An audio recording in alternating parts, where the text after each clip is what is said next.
Mic'd Up with Montgomery. Welcome to Real Talk, where real estate meets real conversations. I'm Sean Harvey. And I'm Brittany Newhart. How are you, Brittany? I'm doing great. So, you want to know what's funny? What's funny? I didn't really wear perfume a lot before, more recently, because as a massage therapist, you don't want people getting, I don't know, not liking your perfume or something.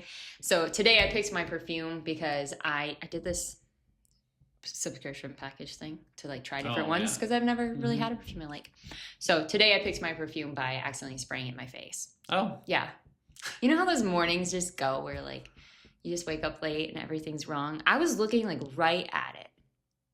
And you just sprayed it right in your face. Yeah. Well, at least it wasn't in your eyes. It kind of was because I was, it kind of burned for a second, but I was like, hey, well, I guess this is what I'm wearing. That's a good wake-up call. Yeah, already all over me. Yeah. So if anybody smells me today, I smell like coconut. So. Except I hate. Only if you sniff her face. Yes. Yeah. Right here in this area, but no. So that's not normal, but we're gonna talk about what is normal. So. Yeah, what is normal? Because I'm not so sure I know. Yeah, I feel like it's good to say that not every transaction is going to be different, and every transaction is going to have something go wrong, and that's what's normal. Yeah. Something will go wrong in your transaction. It might be the tiniest thing, it might be the biggest thing, but the normal is that something's going to be There wrong. are some transactions that something doesn't go wrong, but very rarely. But then at the end of it, you're like, was something missed? Yes, I feel like in the end it's gonna be a year later or something. Yeah, something's gotta come up because there's always gotta be something. And I mean, it could be we forgot an initial. It could be something very simple. Right. We forgot the sign on the yard for 3 weeks. I mean, I've done that, especially in the winter, and they're froze down. When they're froze to the ground, it makes it very difficult. Yes, so that kind of thing. There's always something that's going to go wrong. Yeah. But what is normal? So right now, I feel like it also changes with the market. So right now we have quite a few more houses on the market and stuff. We're building that up throughout the summer. I mean, not as much as it probably used to been, but we're building up. We got some more people listing with the nice weather. Right. But is it normal for someone to have their asking price and to get lower or higher than that asking price? Yeah. I would say it's very unusual to get right at asking price. Yes. You've got two different scenarios. You've got one where you don't have any other competition as a buyer going after that house, and you're going to try to get it as low as you can. Yeah. And then you've got a completely different scenario where there's 2 or 3 people that want the exact same house at the exact same time, and they're going to fight for it, and then the price is going to go up. Yeah.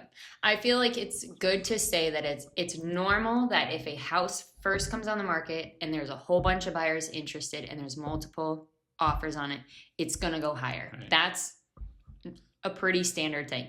And just because, here's a fun fact. Yeah. Just because you didn't get multiple offers right when you listed it, doesn't mean 7 months later you won't. Yes. Because I've had houses sit on the market for 6 or 7 months, and then I get 2 or 3 offers on the same day. Yep. And it's like, how does that happen? Nobody puts in an offer for the longest time, and then all of a sudden, just because someone else wants it, somebody else wants it. Right. Yeah. It's like, I don't know. It must be a seasonal house deal. Yes. I don't know. And then it is normal too then to go kind of the opposite way. If your house is sitting longer, you have a house, say 200 days on the market, you're probably going to get it under that asking. A lot of or times. They've already dropped it even and stuff too. So yeah, there's just not a lot of time. So when would be a time that somebody doesn't go lower? I'd say when somebody has a mortgage and they have to get a price. Yeah. If a seller has a mortgage and they need to hit a certain number, that's different. Yeah. As a buyer, I have had people just say, okay, give them what they're asking. I mean, not very often, but just give them what they're asking because I want to get this house. I want a fast response. I just want to be done with it.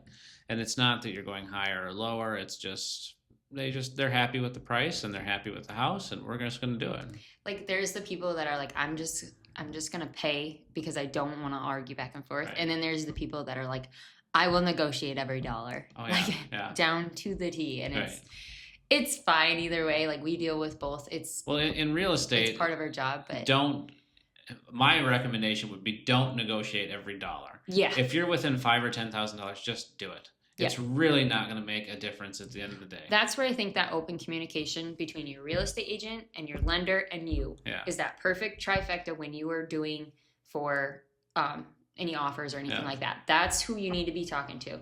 Talk to the agent and be like, okay, like where should we go? And then talk to your lender. What's this price at? If we go 5,000 lower, what's it look like? Because sometimes it's like $10 a month. But I understand everybody has to draw their line. Yes. But if you're in love with the house and it's your dream house and you're like $5,000 apart, just do it. Yeah, because cool, you can wait 2 or 3 more years for another dream house to come, but the price is probably going to gonna start go way a lot up. higher than $5,000. Exactly. So, another like normal thing is it? I have to look at my notes here. Is it normal to not hear back from people?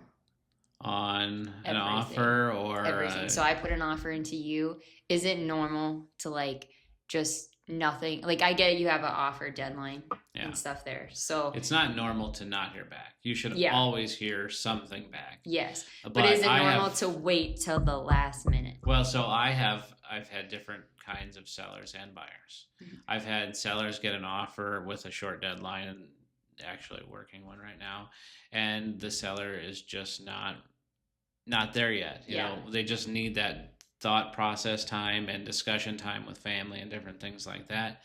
And there's nothing wrong with that. I just told the buyer's agent, I said, hey, sorry, I'm not going to have it by the deadline. I will get it to you as soon as I can.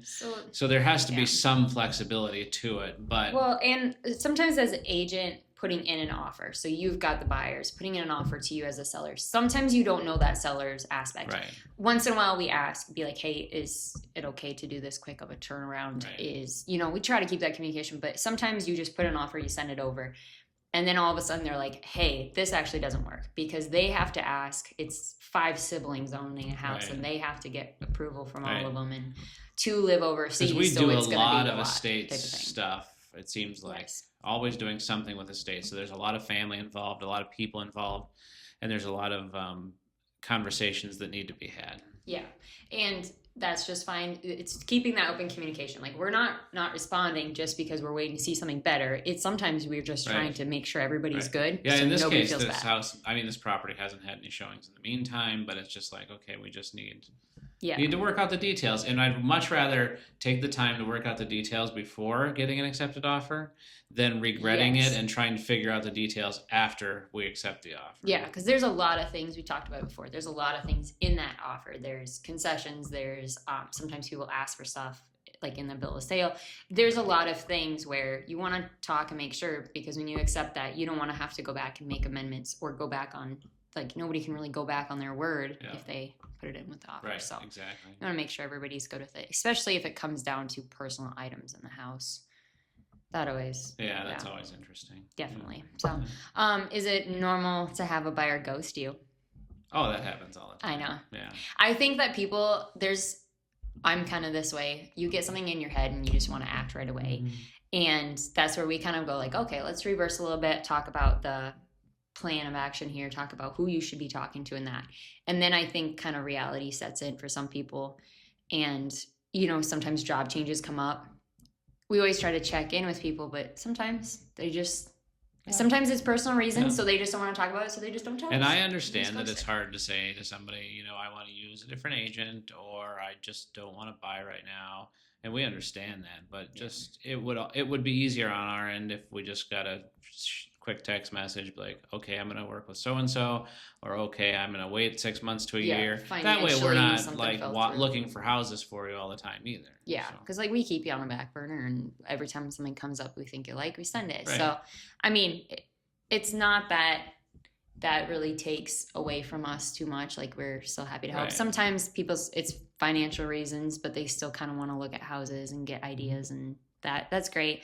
But I think that sometimes in my head, I feel bad when I send the same house and I have 3 people who I'm like, this would be perfect for. And then it's like, oh my gosh, I'm sending it to 3 people. So then I think conscious wise, it just makes me feel better when I'm sending it to just one of those people, because the other 2 don't really care. So it's like, I'm going to send it to all 3. Well, and sometimes you send it to 10 people and 9 of them don't care. And exactly. One of them does. Yep. So it's like conscious wise. It's just not the right fit for them, or they don't like the location. So I think it's always funny what people end up liking and don't liking. Like, everybody makes their list, and then all of a sudden they find the house that they want to put an offer in, and I'm like, okay, let's go back to your list. I'm like, are you sure you're okay with this? I'm like, I love it. Well, I love everything. and that's what it goes. I mean, buying a house goes back to how it feels when you walk in. Yeah. Do you feel at home? Yeah. And maybe it's a completely different house than what you thought you wanted, but it feels like home. Yep. And it's like, okay, that's cool. That's great. Definitely. And there's always that house you can kind of tell with people that they're just like